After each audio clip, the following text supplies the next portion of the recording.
នេះគឺជាលើកទី1ហើយដែលខ្ញុំបានធ្វើដំណើរទៅកាន់ខ្នងផ្សារតែម្នាក់ឯងខ្ញុំធ្លាប់តែឮគេថាខ្នងផ្សារមានទេសភាពស្រស់ស្អាតណាស់វាលស្មៅធំល្វឹងល្វើយពណ៌បៃតងខ្ចីដូចឋានសួគ៌អញ្ចឹងឥឡូវនេះគឺខ្ញុំបានមកដល់ហើយស្អាតដូចគេថាមែនចំពោះវីដេអូនេះដែរគឺខ្ញុំទៅខ្នងផ្សារចេញពីភ្នំពេញទៅពេលព្រឹកនិងវិលត្រឡប់មកភ្នំពេញវិញនៅពេលល្ងាចចង់ដឹងអត់ថាតើខ្ញុំអាចត្រឡប់មកភ្នំពេញវិញទាន់ឬអត់ហើយទេសភាពនៅតាមដងផ្លូវនឹងពេលទៅដល់ស្អាតបែបណានោះកុំភ្លេចតាមដានទស្សនាវីដេអូនេះពីដើមដល់ចប់ទាំងអស់គ្នាណា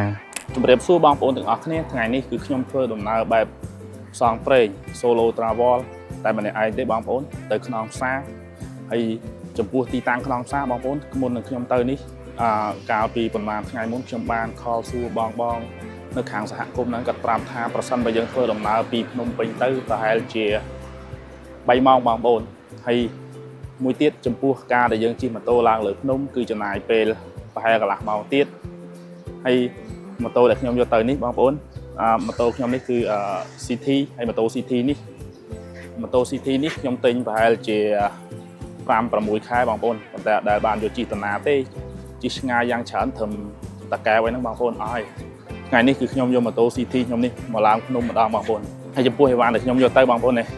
មិនអីវ៉ាន់មិនយកទៅច្រើនណាស់ទេដោយសារយើងធ្វើដំណើរវិលល្ងាចអញ្ចឹងតុកមួយកៅអីមួយតុកកៅអី camping ខ្ញុំដាក់ក្នុងកាបូបនេះកាបូប brand ម៉ូតូវូសទៀតក្នុងកេសនេះគឺខ្ញុំដាក់សម្ភារៈខ្លះមានដូចជាប្រអប់ដ្រូនអីហ្នឹងហើយកៅអៅអីក្នុងខ្លាច់ភ្លៀងអញ្ចឹងសើមសម្ភារៈមួយចំនួនទៀតហើយកតាបខ្ញុំស្ពាយពីក្រោយនេះគឺសម្រាប់ដាក់សម្ភារៈខ្ញុំថតវីដេអូកាមេរ៉ាអីផ្សេងហ្នឹងម៉ៃអីគឺខ្ញុំដាក់នៅក្នុងកតាបនេះទាំងអស់ប៉ុន្តែឥឡូវនេះបងប្អូនម៉ោងប្រហែលជិត10ហើយបងប្អូនហើយខ្ញុំនៅត្រឹមតេឡាអង្គស្នួលនៅឡើយទេឥឡូវនេះដោយសារទៅខ្នងផ្សារគឺខ្ញុំត្រូវធ្វើដំណើរតាមផ្លូវជាតិលេខ4ទៅសំដៅទៅទីរួមខេត្តកំពង់ស្ពឺហើយរួចហើយបានខ្ញុំបន្តដំណើរទៅទីរួមស្រុកអូរ៉ាល់រួចហើយបានបត់ទៅសហគមន៍ខ្នងផ្សារទៀតដូច្នេះសូមទស្សនាវីដេអូនេះដូចតទៅប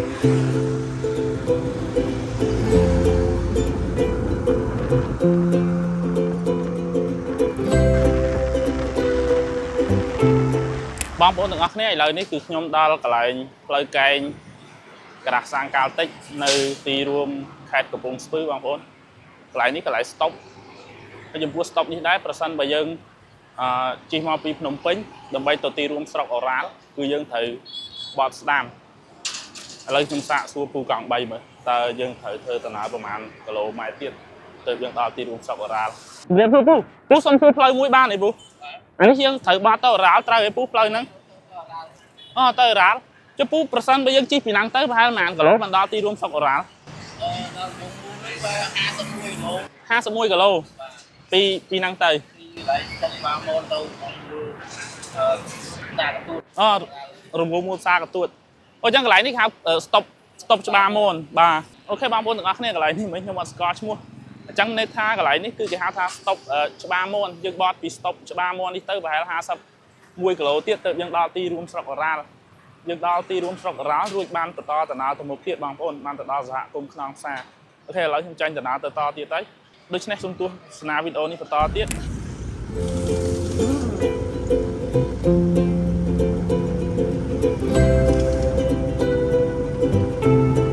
បងប្អូននេះគឺខ្ញុំបង្ហាញពីទស្សនវិជ្ជាតាមផ្លូវខ្លះចែកជូនបងប្អូនទស្សនាមុនទៅដល់ភ្នំខ្នងផ្សារនេះផ្លូវចេញពីស្តុបច្បារមួនមកបងប្អូនផ្លូវមកកាន់ទីរួមស្រុកអូរ៉ាល់ហើយផ្លូវនេះទៅលើកទី1បងប្អូនដែលខ្ញុំបានជិះនៅផ្លូវនេះតែបងប្អូនទេសភាពស្អាតមែនទែនឥឡូវនេះទៅតែដើមខែ5ទេបងប្អូនប៉ុន្តែព្រៃឈើខៀវស្ងាត់ដោយបងប្អូនទាំងអស់គ្នាឃើញនៅក្នុងវីដេអូនេះអញ្ចឹង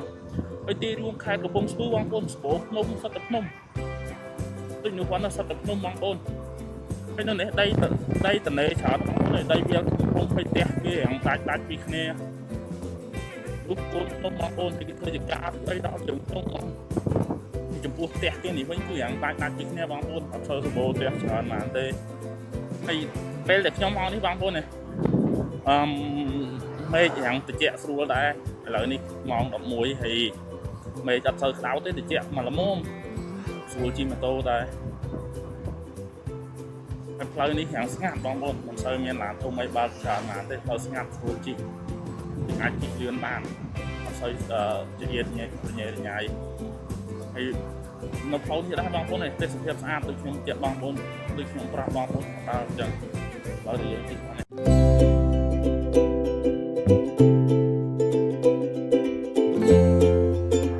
បងប្អូនបន្ទាប់ពីខ្ញុំធ្វើដំណើរពីស្តុបច្បារមាន់ទីរួមខេត្តកំពង់ស្ពឺមកឥឡូវនេះគឺខ្ញុំបានមកដល់ទីរួមស្រុកអូរ៉ាល់ហើយបងប្អូនទីរួមស្រុកអូរ៉ាល់នៅកន្លែងផ្សារកន្ទួតព្រវងមូលដំរីបងប្អូននៅទីនេះហើយខ្ញុំចំណាយពេលធ្វើដំណើរមកបងប្អូនប្រហែល7 2 ម៉ោងប៉ុន្តែប្រសិនបើយើងជិះdirect មកតែម្ដងប្រហែលតែ1 ម៉ោងអីដល់ហើយបងប្អូនមកត្រឹមនេះជួនកាលមិនដល់1 ម៉ោងផងដីចិត្តដែរប៉ុន្តែដោយសារខ្ញុំត្រូវជិះមកអញ្ចឹងខ្ញុំថតវីដេអូថតរូបតាមផ្លូវលេងផងអញ្ចឹងដល់នេះអញ្ចឹងយើងត្រូវធ្វើដំណើរបន្តទៅខ្នងផ្សារបន្តទៀតហើយផ្លូវបន្ទាប់ពីទីរួមស្រុកព្រំមូលដំរីនេះទៅគឺផ្លូវដីបងប្អូនផ្លូវដីទេ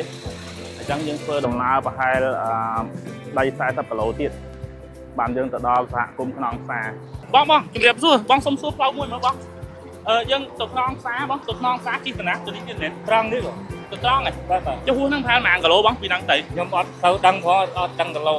ប៉ុន្តែជិះប្រហែលប៉ុន្មានយើងជិះប្រហែលជា80 គីឡូហ្នឹងហើយ80 គីឡូឆ្ងាយជិះ1 ម៉ោងដល់ហ៎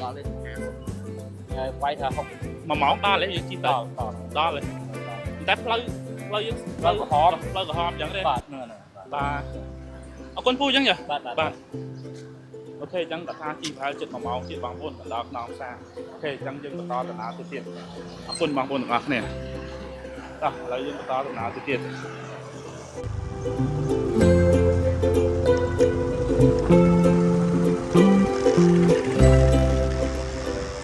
ចំពោះវីដេអូកន្លែងនេះគឺខ្ញុំចេញពីរង្វង់មូលរូបដំរីនៅផ្សារកន្ទួតបានប្រហែល100 ម៉ែត្រគឺខ្ញុំឃើញមានការ៉ាសាំងមួយបងប្អូនឥឡូវនេះគឺខ្ញុំចូលចាក់សាំងសិនដោយសារយើងត្រូវធ្វើដំណើរទៅមុខឆ្ងាយទៀតមានន័យថាខ្ញុំចាក់សាំងឲ្យគ្រប់ទាំងទៅដល់ខ្នងផ្សារត្រូវធ្វើមិនឲ្យបកមកវិញគឺនៅសាំងដោយសារផ្លូវទៅក្នុងគឺផ្លូវស្ងាត់ផ្លូវដាច់ខ្លាចអត់មានការ៉ាសាំងអីចឹងខ្ញុំធ្វើដំណើរបន្តមកទៀតនេះគឺបានប្រហែលពាក់កណ្ដាលផ្លូវឃើញកន្លែងតូបកាហ្វេហើយតូបកាហ្វេគាត់នេះគឺមានកាហ្វេម៉ាស៊ីនឥឡូវនេះគឺខ្ញុំចូលទិញកាហ្វេបន្តិចសិនរួចហើយបានបន្តដំណើរទៅមុខទៀតព្រោះឲ្យយើងជិះម៉ូតូរៀងយូរម៉ោងដែរបងប្អូនហើយរៀងងុយដេកផងអញ្ចឹងមានតែកាហ្វេទៅជួយបានចំពោះកន្លែងដែលខ្ញុំឈប់ទិញកាហ្វេនេះគឺខ្ញុំជិះបានប្រហែលពាក់កណ្ដាលផ្លូវហើយបងប្អូនមានន័យថាពាក់កណ្ដាលចន្លោះពីផ្សារកន្ទួតទៅកាន់ខ្នងផ្សារហើយខ្ញុំសួរអ្នកនៅទីនេះគាត់ប្រាប់ខ្ញុំថាប្រហែល21 22 គីឡូទៀតគឺដល់កន្លែងសហគមន៍ខ្នងផ្សារហើយ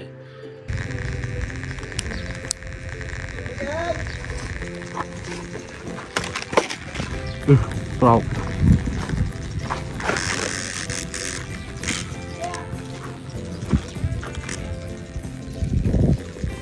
បងប្អូនអរគ្នាឥឡូវនេះខ្ញុំជិះមកយ៉ាងឆ្ងាយដែរប៉ុន្តែនៅក្នុងនេះគឺមានកន្លែងលក់កាហ្វេមួយសិនឥឡូវខ្ញុំចូលទិញកាហ្វេមួយសិនយកអាយឡាតេបាទដាក់នេះមកហូបបានយូរគឺចាយនេះក្នុងឆ្ងាយទៀតទេមកដល់ខ្នងផ្សារប្រហែលជិះប៉ុន្មានទៀតអូ10 គីឡូទៀតទេហើយ10 នាទីទៀតដល់ទេ10 គីឡូ10 នាទីអូ10 នាទីទៀតបងខ្ញុំទៅលេងខ្នងផ្សារពូ22 គីឡូទៀតដែរបាទអូជួពូនេះគេហៅភូមិអីពូនេះបាទមន្ទីរស្វាចុះឃុំតពាំងជោស្រុកអូរ៉ាល់បាទភូមិស្ទឹងតាមពិតកំពង់អូរ៉ាល់នេះប្រសិនបើខ្ញុំជិះបើជិះលឿនហ្មងជិះមកមិនឆ្ងាយពីពេញហ្មងទេជិះផ្លេតដល់កំពង់ស្ពឺហ្នឹងហើយពីកំពង់ស្ពឺនេះដៃ40 គីឡូជាងពីកំពង់ស្ពឺមកពេញដៃ40 គីឡូជាងហ្នឹងប្រហែលខ្ញុំគិតទៅប្រហែលផ្ទះខ្ញុំនៅតកែវដែរហ្នឹងខ្ញុំនៅតកែវតែតកែវខ្ញុំតកែវគិរីវង្សអូគិរីវង្សបាទហ្នឹងតកែវគិរីវង្សឆ្ងាយជិះដៃ100 គីឡូជាងជិះ 2-3 ម៉ោងដូចគ្នាដែរនេះបាទតកែវប៉ាំងស័យណាតកែវប៉ាំងស័យឬក៏ម្ដុំយើងតលេបាទីអីហ្នឹងនឹងជិះផ្លេតហ្នឹងបាទតកែវគិរីវង្សព្រំដែនវៀតណាម ពោះទីតាំងកន្លែងនេះវិញគឺខ្ញុំចិត្តដល់សហគមន៍ខ្នងផ្សារមែនទែនហើយខ្វះប្រហែល2-3 គីឡូទៀតគឺដល់ជើងភ្នំហើយចំពោះទេសភាពតាមផ្លូវវិញស្អាតមែនទែនបងប្អូនដូចបងប្អូនទាំងអស់គ្នាឃើញនៅក្នុងវីដេអូនេះអញ្ចឹងនេះទៅតែខែ5ទេបងប្អូនខ្ញុំមកនេះខែ5ភ្លៀងទៅបានតិចតួចទេខ្ញុំជឿថាប្រសិនបើបន្តិចទៀតរត់ទៅស្អាតជាងនឹងទៀត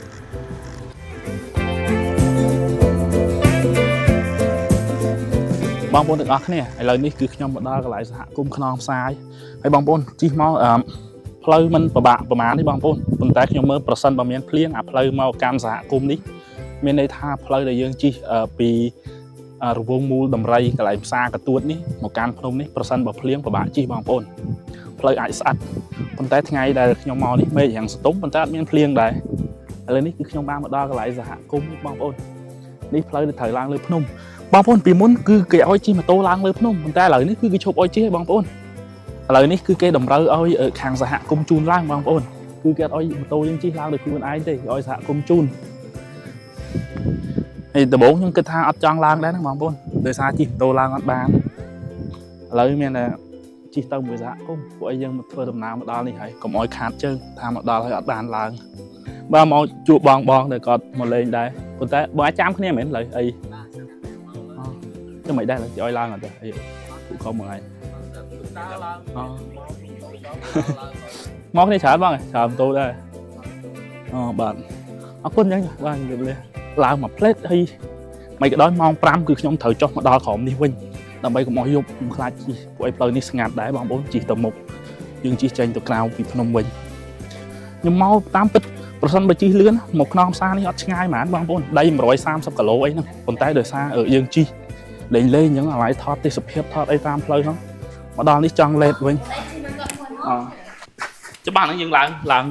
ចំណាយពេលហ្មងឡើងទៅដល់ពីជើងភ្នំហ្នឹងទៅកន្លះម៉ោងណាបាទហើយផ្លូវវាផ្លូវដែលបដប់ខ្លះអីខ្លះចឹងមានថ្មមានអីខ្លះបងនេះជួបពាក់កណ្ដាលទេហើយបងប្អូនដល់ទៅនេះមិញផ្លូវនេះបាក់ជិះដែរណាបងប្អូនយើងអ្នកមិនប្រសពអីជិះទៅកើតទេផ្លូវចោតខ្លាំងហើយនោះមើលទៅខោក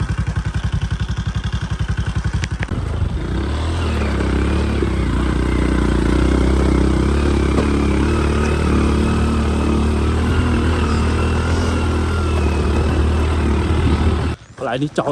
តខ្លាំងដែរបងប្អូនផ្លូវដើរទៀតនេះខ្ញុំឡើងដល់បាទនេះយើងដើរពាក់កណ្ដាលភ្នំណៃពាក់កណ្ដាលហ៎នេះពាក់កណ្ដាលបងប្អូនទៅក្រោមចំណុចកន្លែងនេះគឺខ្ញុំចិត្តដល់កំពូលភ្នំមែនទែនហើយចំពោះផ្លូវវិញគឺពិបាកខ្លាំងណាស់ប្រសិនបើអ្នកជិះម៉ូតូមិនស្ទាត់អីក៏ពិបាកជិះដែរប៉ុន្តែសម្រាប់ខ្ញុំអាចជិះបានប៉ុន្តែដោយសារខាងសហគមន៍គេអត់ឲ្យយើងជិះចឹងបងប្អូនចឹងមិនជិះមួយពួកគាត់អូស្អាតខ្លាំងបងប្អូនអើយបងប្អូនឥឡូវនេះគឺខ្ញុំបានមកដល់ខាងលើនៃភ្នំខ្នងផ្សាយបងប្អូនហើយទេសភាពពិតជាស្អាតមែនបងប្អូន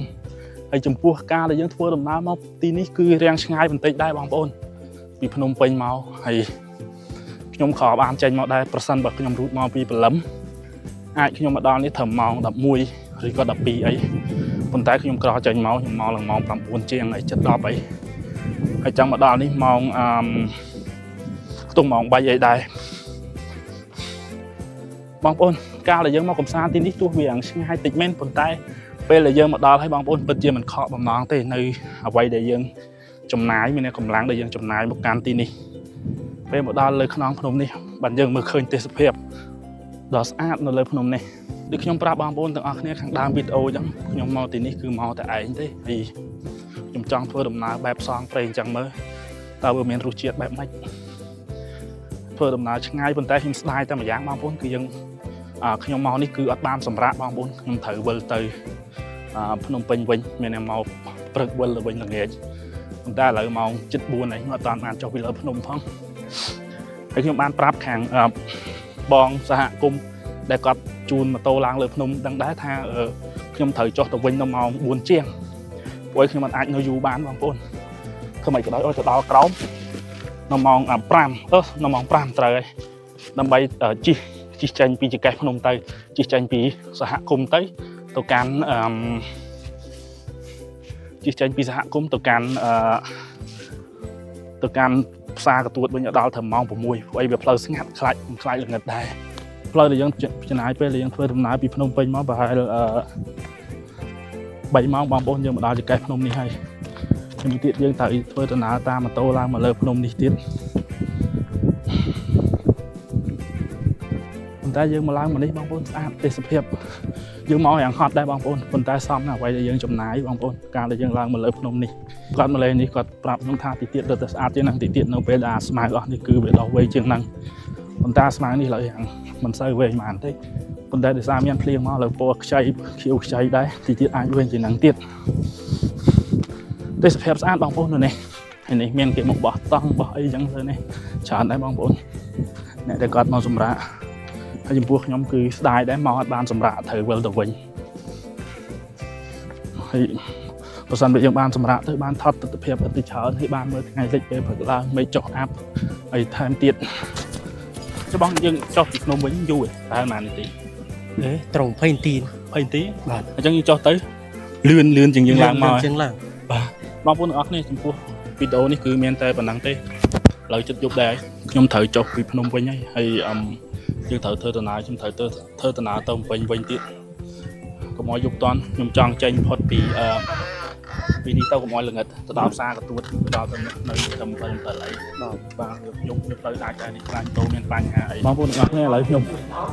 ជិះចុះពីភ្នំវិញមួយបងវិញហើយរៀងហត់ដែរយើងឡើងលឿនហើយមកវិញលឿនយកបានសម្រាប់អាពេលទៅថាបាក់បងប្អូនប៉ុន្តែអាពេលចុះមកវិញត្រូវទៅពិបាកដែរនឹងយកផ្លូវចោតខ្លាំងត្រូវការទប់បំទប់ទៅល្អិលផ្លូវទីតែខ្ញុំបានថតពីវីដេអូដូចថាវាពិបាកការថតទៅផ្លូវអត់ទៅស្រួលមកនេះបងប្អូនហើយនេះបងគាត់ខាងសហគមន៍នៅនេះអីបាទគុំរលាក់កងជើងខាងក្នុងផ្សារសហគមន៍រលាក់កងជើងក្នុងផ្សារបងប្អូនណាដែលត្រូវការមកលេងអីអាចត្រង់កាត់បានត្រូវហៅជូនឡើងខ្ញុំជួយជូនអីវ៉ាន់ជូនអីចឹងត្រូវបងលេខទូរស័ព្ទថ្ងៃលេខណាជូនថាមួយបាទ91 បាទអរគុណបងជំនួយចឹងខ្ញុំមកលើក្រោយអីចឹងត្រូវការពេញពីអីតាមថាបងឯងជិះអីលេខបងឯងមានប្រាប់អីអរគុណបងប្អូនទាំងអស់គ្នាវីដេអូនេះមានតែប៉ុណ្ណឹងទេខ្ញុំចង់ដល់ក្រោមនេះវិញហើយ